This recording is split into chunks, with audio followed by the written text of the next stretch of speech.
Assalamualaikum warahmatullahi wabarakatuh. Perkenalkan, nama saya Sinta Nur Fauzia Darmawan dengan NIM Gen 0024217 dari kelompok A3 dengan asal Pembaisna. Oke, di sini saya akan memaparkan hasil laporan praktikum anatomi di blok 2.3 ini.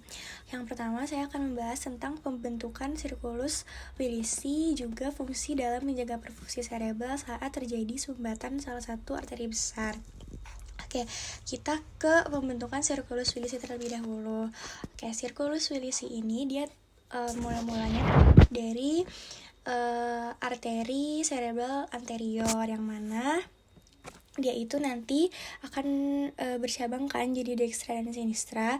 Nah, arteri cerebral anterior, dextra dan sinistra itu nanti dia akan dihubungkan oleh arteri communicating anterior.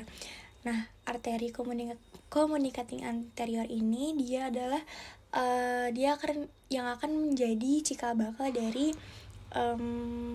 sirkulus Willisi ini. Kemudian dilanjut ke arteri karotis. Oke, di sini nanti dia akan bercabang jadi arteri cerebral yang media ya. Kemudian juga nanti dia akan bercabang lagi menjadi arteri communicating posterior. Nah, arteri communicating posterior ini dia akan menghubungkan arteri karotis interna dengan arteri cerebri posterior. Karotis interna dan cerebri posterior yang ini. Nah, yang juga nanti dia akan membentuk suatu jembatan untuk sirkulasi arteri anterior dan posterior. Setelah itu dia akan bercabang lagi jadi arteri cerebri posterior yang ini. Arteri ini berasal dari arteri basilaris dan menyuplai bagian posterior dari otak, termasuk lobus occipitalis dan sebagai lobus temporal. Nah, terakhir dia akan membentuk arteri basilaris. Nah, yang mana basilaris ini dia terbentuk dari penyatuan dua arteri vertebralis. Dan ia juga merupakan bagian utama dari sirkulasi posterior otak yang kemudian bercabang menjadi cerebri posterior dan anterior yang ini. Oke, lanjut untuk fungsi dari sirkulus Willisi ini. Fungsi utamanya yang paling utama itu dia menjaga perfusi cerebral saat terjadi sumbatan atau oklusi pada salah satu arteri utama otak. Nah, untuk mekanisme kolateralnya, jika nanti terjadi gangguan pada salah satu sisinya, darah masih bisa mengalir ke otak dengan melewati arteri communicans anterior dan juga arteri communicans posterior. Nah, kemudian fungsi yang ketiga dia itu untuk mengurangi resiko iskemia otak karena adanya jalur alternatif suplai darah. Oke, pembahasan kedua yaitu perbedaan traktus corticospinalis dan traktus spinothalamikus. Juga fungsi utama meliputi fungsi utama, titik awal dan akhir, lokasi penyilangan atau dekusatio, dan juga letak relatif di medula spinalis. Oke, untuk fungsi utama traktus corticospinalis ini dia fungsinya untuk mengontrol gerakan motorik volunteer, terutama gerakan otot-otot rangka presisi seperti jari dan tangan, termasuk bagian dari sistem motorik atau descending tractus. Nah, sedangkan fungsi utama dari traktus spinothalamikus itu untuk menghantarkan sensasi nyeri, suhu, dan sentuhan kasar dari tubuh ke otak. Nah, dia ini termasuk bagian dari sistem sensorik atau ascending tractus, kebalikan dari traktus corticospinalis. Untuk titik awal dan akhirnya, untuk traktus corticospinalis itu dia diawali dari korteks cerebri, khususnya pada area motorik primer atau gyrus presentralis. Kemudian dia diakhiri oleh neuron motorik di horn anterior medula spinalis. Sedangkan untuk traktus spinothalamikus, dia itu titik awalnya dari reseptor sensorik di perifer, yaitu di neuron pertama masuk ke horn posterior medula spinalis, kemudian diakhiri di korteks sensorik di lobus parietal melalui talamus. Untuk lokasi penyilangannya, traktus corticospinalis dia menyilang di decussatio pyramidum di sini. Dia akan menyilang di sini. Tuh kelihatan kan kayak dia tuh masuk dari sini tapi di sini dia menyilang, jadi ke arah yang sebaliknya. Nah, untuk sisanya dia menyilang menjadi traktus corticospinalis lateralis. Sisanya dia akan tetap ipsilateral sebagai traktus corticospinalis anterior. Sedangkan untuk traktus spinothalamikus dia itu akan menyilang di segmen 1-2 setelah masuk melalui komisura alba anterior ke sisi kolateral lalu naik ke atas menuju talamus. Untuk letak relatifnya, corticospinalis dia terletak di corticospinalis ini dia terbagi dua, ada lateral dan anterior. Untuk yang lateral dia terletak di kolumna lateral, tepatnya di bagian lateral funiculus lateralis. Sedangkan untuk yang anterior dia terletak di kolumna anterior, tepatnya di bagian medial funiculus anterior. Untuk traktus spinothalamikus dia terletaknya di kolumna anterolateral atau tepatnya di anterolateral dari funiculus, yaitu posisi anterolateral di medula spinalis.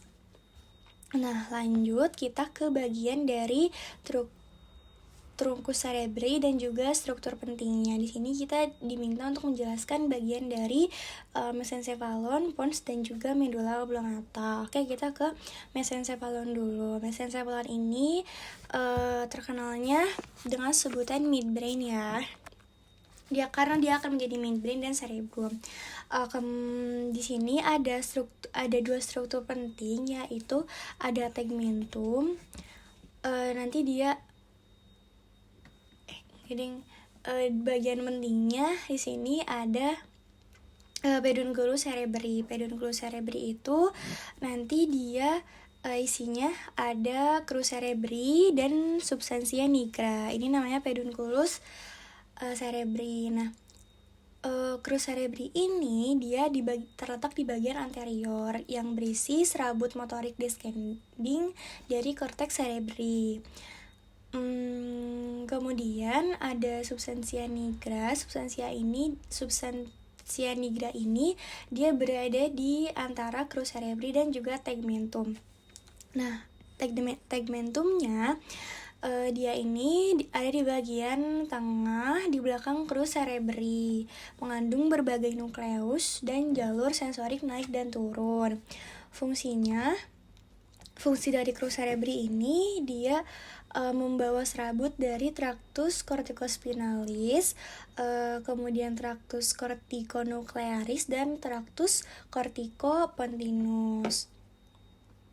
Nah, untuk substantia nigra dia itu nanti ada terbagi dua pars, ada yang kompakta dan reticulata. Yang kompakta itu dia mengandung neuron dopaminergic, sedangkan yang reticulata itu dia perannya lebih sebagai struktur output dari ganglia basalis. Fungsi substansia nigra ini dia mengatur gerakan tubuh secara halus dan terkoordinasi. Kemudian juga dia nanti akan menghasilkan dopamin. Kemudian yang terakhir dia terlibat dalam kontrol postur tubuh, tonus otot, dan refleks motorik otomatis.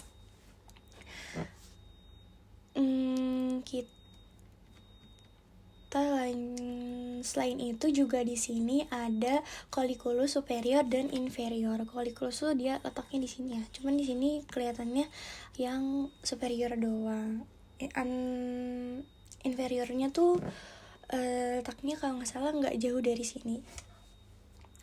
Dia itu fungsinya untuk mengatur refleks visual seperti gerakan mata ke arah cahaya, kemudian yang superior ya itu, yang inferior itu dia fungsinya untuk mengatur refleks pendengaran. Kita lanjut ke pons. Pons ini dia ada struktur khasnya. Itu di sini ada sulcus basilaris ya di sini. Nanti dia tuh akan sebagai tempat lewatnya arteri basilaris.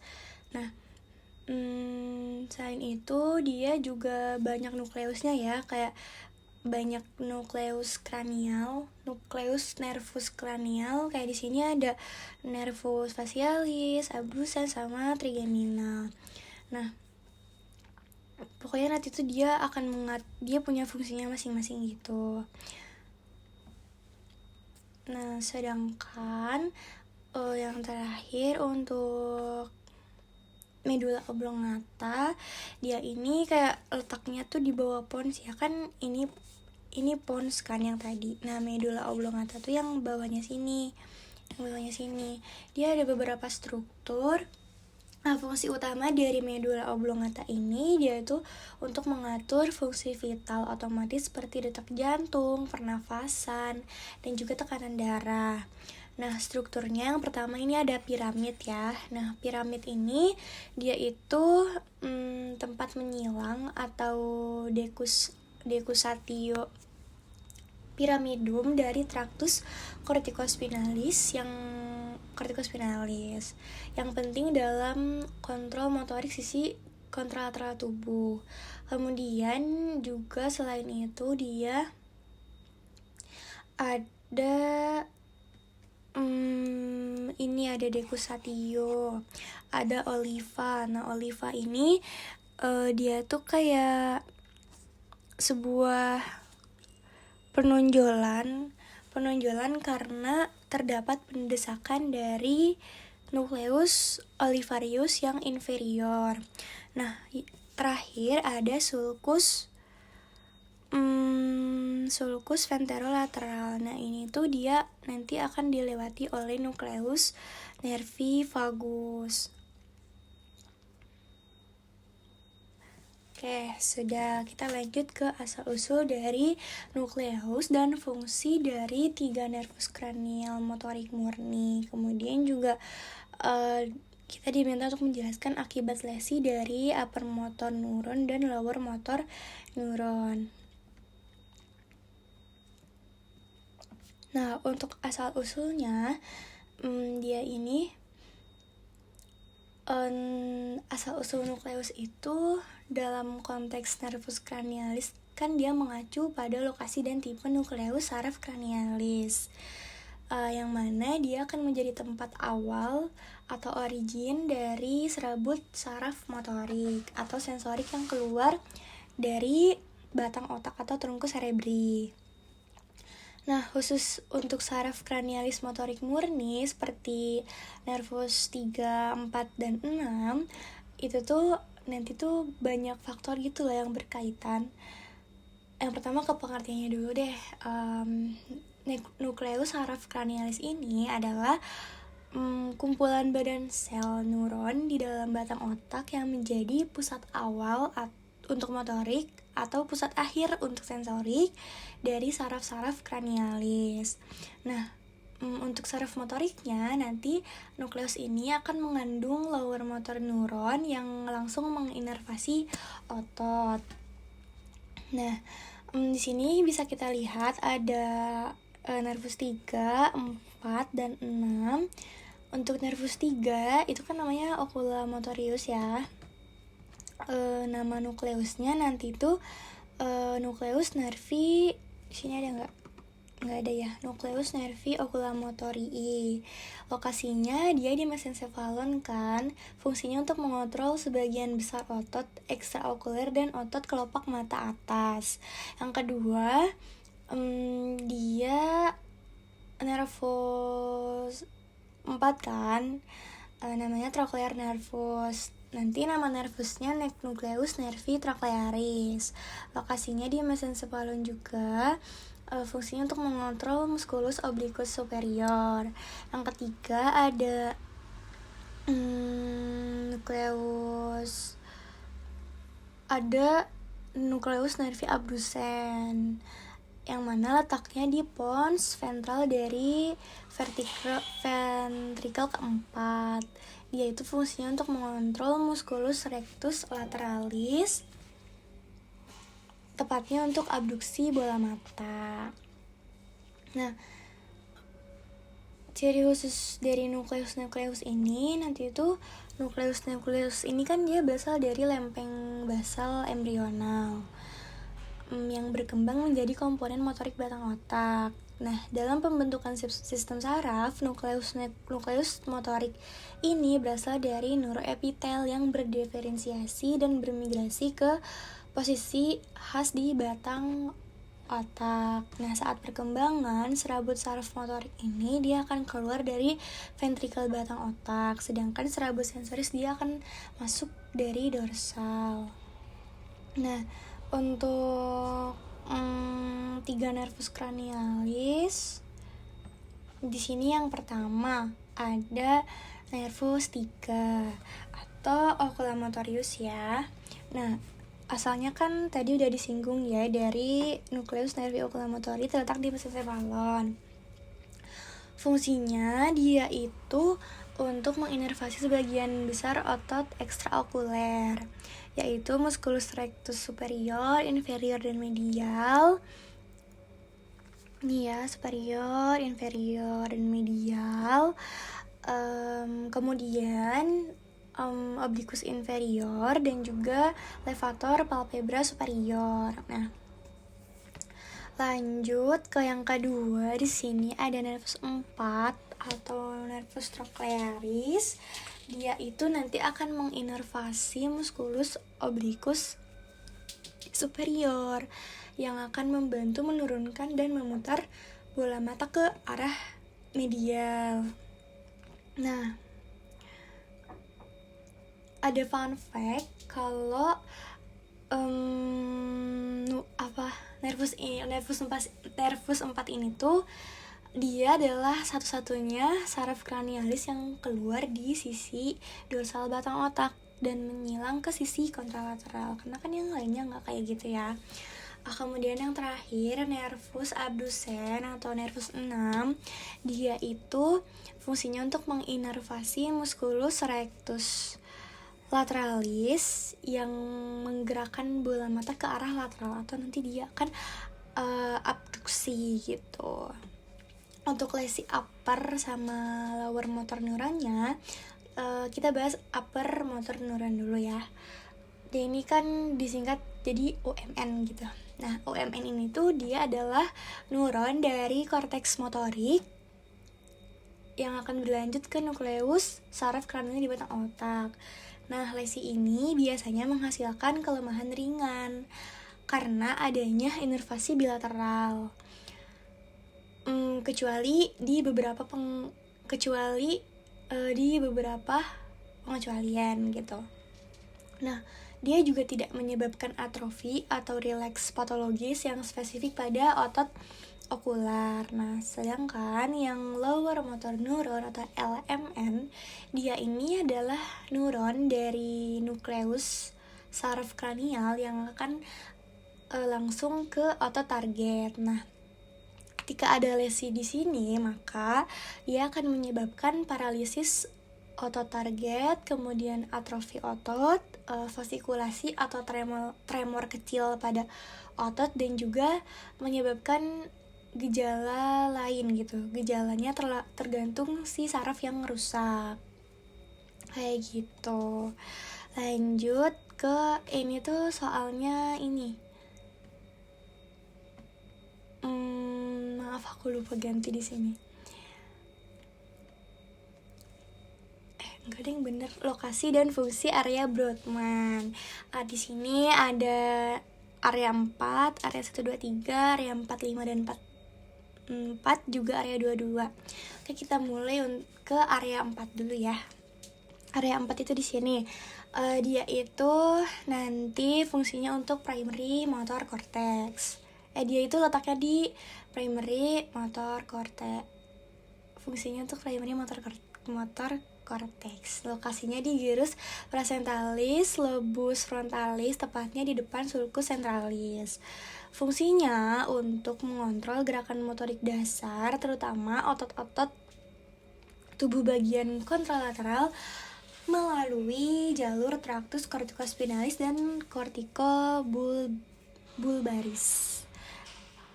Kita lanjut ke area 1, 2, dan 3. Ini tuh dia letaknya di gyrus postcentralis, di lobus parietalis, tepatnya di belakang sulcus centralis.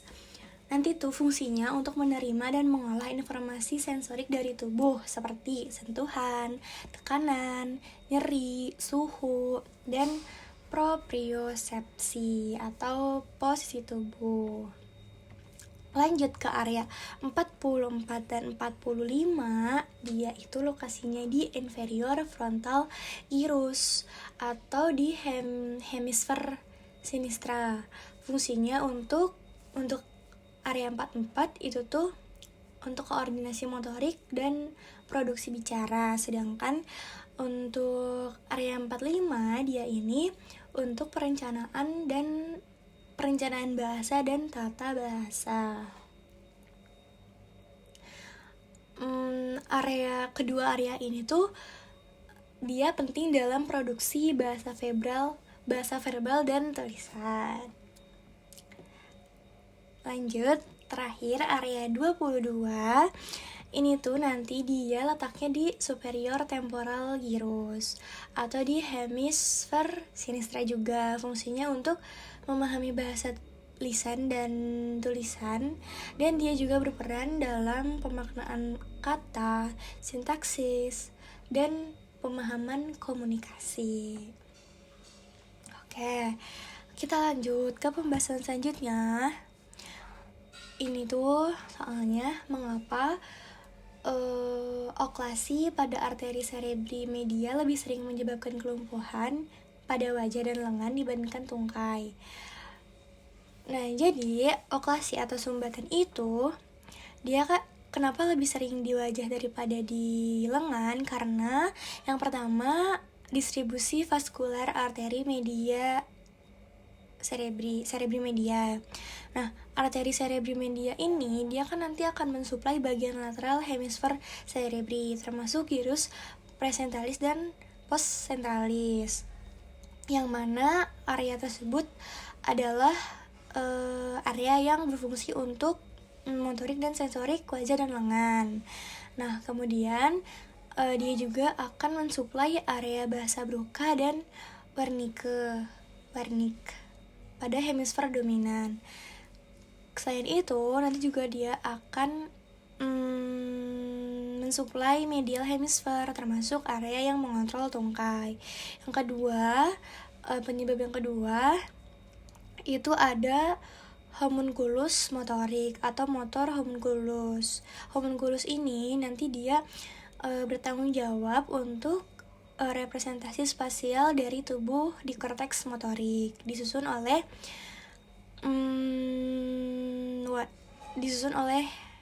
endogatelang medial ya, wajah, tangan dan lengan, badan, dan tungkai kaki. Artinya wajah dan lengan itu dia dipresentasikan di bagian lateral korteks motorik atau di wilayah ACM tadi, sedangkan yang tungkai dan kaki dia dipresentasikan oleh bagian medial korteks motorik, yaitu di wilayah ACA. Jadi kayak intinya jalurnya tuh beda gitu loh. Makanya kenapa kalau ada oklasi di arteri medial cerebri, nanti yang lumpuhnya itu lengan sama wajah, enggak ke tungkai, karena emang beda gitu. Lanjut, nah ini karena ini singkatnya ya, kesimpulannya ya, karena arteri cerebri media dia mensuplai bagian lateral korteks cerebri, tempatnya di area motorik untuk wajah dan lengan. Nah, maka kalau ada oklusi di ACM yang sering terkenanya adalah nanti dia akan lesi wajah dan lengan, karena ya itu tadi dia mensuplainya kan ke situ gitu. Sedangkan kan untuk supply yang tungkai itu dia pakai arteri cerebri anterior, beda gitu loh. Nah, ini yang terakhir, mekanisme kompensasi vaskular yang terjadi jika terdapat oklusi pada arteri karotis interna sinistra. Di sini kita juga harus mengaitkan dengan struktur sirkulus Willisi yang terlibat. Nah, masalahnya kan tadi ada oklusi ya, oklusi pada arteri karotis interna yang kiri atau yang sinistra. Maka kalau ada oklusi, dia akan mengurangi aliran darah ke arteri cerebri media yang kiri dan juga arteri anterior cerebri anterior yang kiri. Dan dia akan ke area otak di bagian anterior dan lateral hemisfer kiri, termasuk ke korteks motorik, sensorik, dan juga area bahasa. Nah, mekanismenya sirkulus Willisi ini kan dia nanti akan anastomosis. Dia itu kan anastomosis arteri di dasar otak yang memungkinkan kompensasi jika salah satu arteri besar tersumbat. Nah, jalur kompensasinya yang pertama dari sisi kontralateral atau diri kanannya. Nanti dia akan menugaskan arteri cerebri anterior kanan untuk mengalirkan darah melalui arteri komunikans anterior ke arteri cerebri anterior yang kiri. Nah, arteri cerebri anterior yang kiri akan tetap mendapat suplai dari arteri cerebri inferior kanan lewat jalur ini, begitu. Nah, yang kedua dari sistem vertebrobasilarnya atau dari posteriornya. Nanti dia akan menugaskan arteri basilaris yang mana sebagai cabang arteri basilaris untuk bercabang ke arteri cerebri posterior yang kiri. Nah, darah bisa mengalir melalui arteri komunikasi yang posterior kiri, kemudian dia akan mengalir ke AC kiri, menyuplai bagian distal dari ACM kiri dan ACA kiri. Jadi tetap semuanya tersuplai. Oke, terima kasih. Sekian laporan praktikum dari saya. Mohon maaf atas segala kekurangan, kesalahan, dan lain sebagainya. Dan terima kasih untuk Mas Mbak asisten lab anatomi yang sudah menemani dari awal sampai akhir ini. Sukses terus buat semuanya. Terima kasih banyak. Wassalamualaikum warahmatullahi wabarakatuh.